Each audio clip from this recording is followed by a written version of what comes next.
अस्सलामु अलैकुम रहमतुल्लाहि व बरकातुहू। दोस्तों, मैं मोहम्मद इरफान मदीना मुनव्वरा से सबसे पहले दुरूद शरीफ पढ़ें अल्लाह रब्बु मुहम्मदिन सल्लल्लाहु अलैहि वसल्लम नहनु इबादु मुहम्मदिन सल्लल्लाहु अलैहि वसल्लम सलातु व सलाम अलैका या हबीबी या रसूलल्लाह सल्लल्लाहु अलैहि वसल्लम।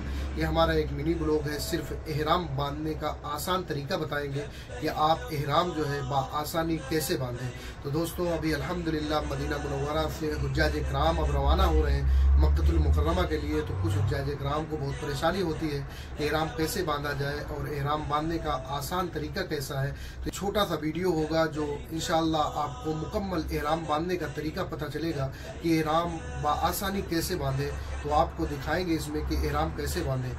तो दोस्तों, आपको बता दें कि हुज्जाज इकराम जो है बहुत सारे लोग हैं जो मस्जिद मिक़ात से एहराम बांधेंगे और लोग होटल से बांधेंगे। तो बेहतर यही होगा कि मस्जिद मिक़ात में बहुत ज़्यादा जमा होगा तो आप अपने होटल से मदीना मुनव्वरा से निकलें, आप अपने होटल में एहराम बांधें। एहराम बांध कर आप जो है पहले एहराम बांधने से पहले अपना नाखून वगैरह बाल वगैरह जो काटना है आप काट लें।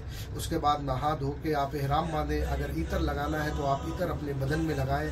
उसके बाद एहराम बांधने के बाद जब आप नियत कर लेंगे तो फिर आप कुछ नहीं कर सकते हैं, न इतर लगा सकते हैं, न कुछ होठ वगैरह से उखाड़ सकते हैं, न बाल तोड़ सकते हैं। ये जो है पाबंदी लग जाएगी। और एहराम बांधा कैसे जाएगा आपको बताते हैं। जैसे एहराम की ये चादर है तो ये चादर आप लें। नहाने के बाद आपको कोई कपड़ा पोंछना नहीं है, पानी भी नहीं पोंछना है। आप नहाने के बाद फ़ौरन जो है ये चादर लें और चादर को कुछ इस तरह पकड़ें और यहाँ से जो है यहाँ से चादर यहाँ पे पकड़ें। फिर आप यहाँ से इसको यहाँ से फोल्ड करें। उसके बाद यहाँ से पकड़ें, फिर यहाँ लाएँ और उसके बाद इसको जो है ऐसे घुमा दें। ये हो गया एहराम। अब आप इतना जैसे बांध लिए तो आप जो है ऐसे पैर फैलाएं, पैर आसानी से फैला सकते हैं ऐसा। तो ये तरीका बहुत बेहतर है। आपको बैठने में भी एकदम आसान तरीके से बैठ सकते हैं, नमाज पढ़ सकते हैं। इस तरह अगर आप बांधेंगे तो ये आप देखें पैर भी फैलाएं, ऐसे फैलाएं, कोई दिक्कत नहीं, कभी नहीं। उसके बाद आप एक अपना बैग ले लें। ये ऐसा बैग होगा जो ये बैग को जो है थोड़ा सा बढ़ा भी सकते हैं। जैसे ये छोटा था, ये बढ़ा लें। उसके बाद एक क्लिप जो है लगा लें।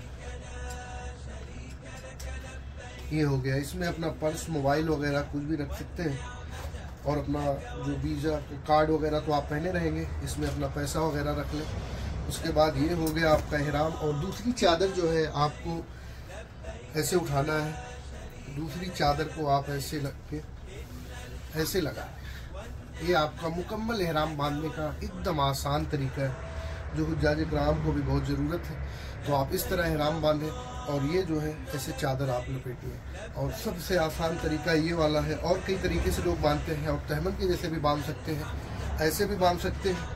लेकिन आसान तरीका जो है चलने में और बैठने में उठने में आपको तकलीफ़ नहीं होगा और खुलेगा भी नहीं। तो ये फिर से आप देख लें, यहाँ से पकड़ें, उसके बाद इसको यहाँ पे लाएं, फिर यहाँ हाथ लगा के आप यहाँ लाएं। और इसके बाद इससे क्या होगा ना, ये सामने का जो ये पैर खुल जाता है ये नहीं खुलेगा, ये बहुत अंदर हो जाएगा। तो कंफर्टेबल है और चलने के लिए आसानी है, बढ़िया बैठने के लिए, उठने के लिए इसमें कोई तकलीफ नहीं। तो दोस्तों, ये थी हमारी एहराम की वीडियो। आपसे गुजारिश है कि ज़्यादा से ज़्यादा शेयर करें और दोस्तों दुआओं में याद रखना, अपनों में खुश रहना। फिर मिलेंगे एक नए ब्लॉग के साथ। अल्लाह हाफिज़।